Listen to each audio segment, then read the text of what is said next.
America's debt story is full of paradoxes. On one hand, Washington warns the world about China's growing influence. On the other, it quietly relies on Beijing to help finance its own spending. Let's break it down. The United States carries a staggering debt load of nearly $37 trillion. Of that, foreign governments hold about $6 trillion. And while China is often portrayed as America's biggest lender, the reality is more nuanced. China holds about $750 billion in US Treasuries, roughly 2% of the total. That's significant, but not the largest. Japan tops the list with more than $1 trillion, and the United Kingdom holds slightly more than China. Japan keenly supports the idea of debt sustainability.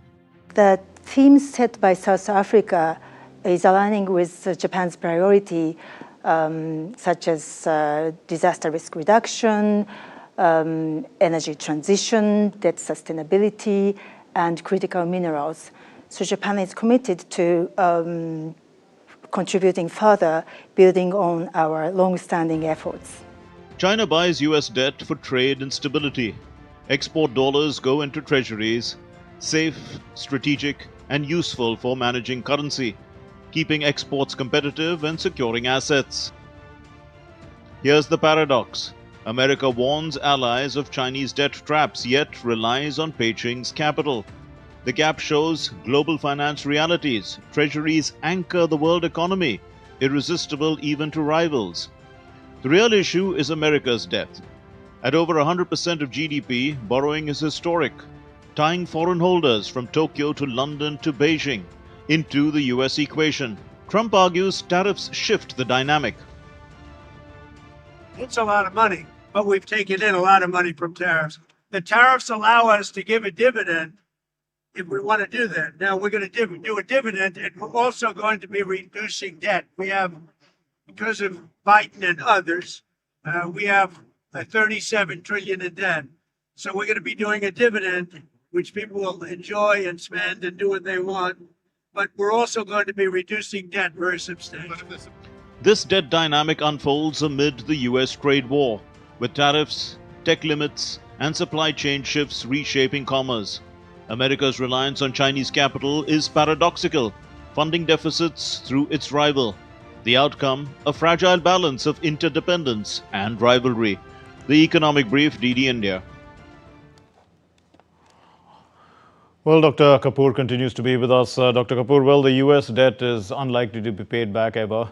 So, I mean, why is this not a problem for countries that hold the US treasuries?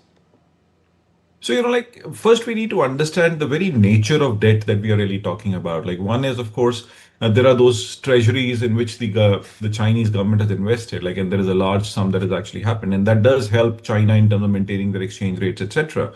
But there's a larger thing here, because US is identified as the single largest recipient of official sector credit from China, say, which is close to about $200 billion between 2000 to 2023. Yes, US government does warn people of predatory lending, etc. But who are the kind of entities who are borrowing in the US?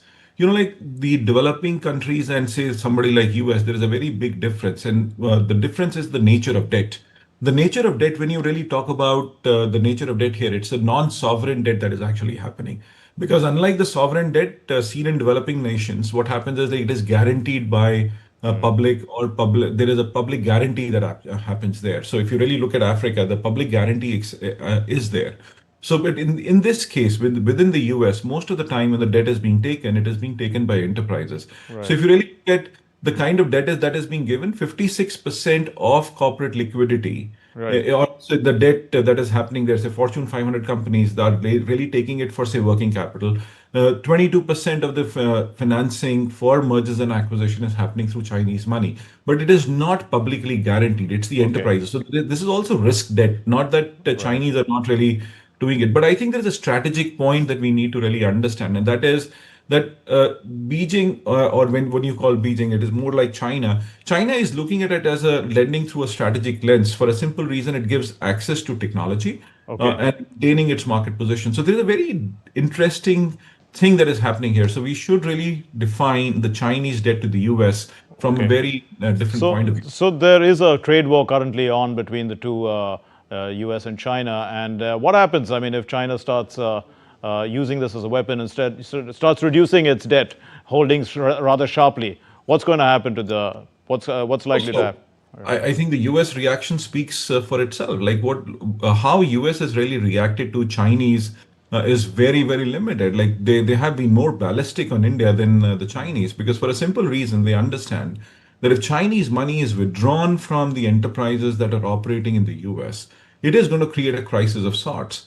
For a simple reason that the US working capital really gets sucked out. If I suck out money from the top 500 companies, the companies will not be able to operate. Where will that money come from?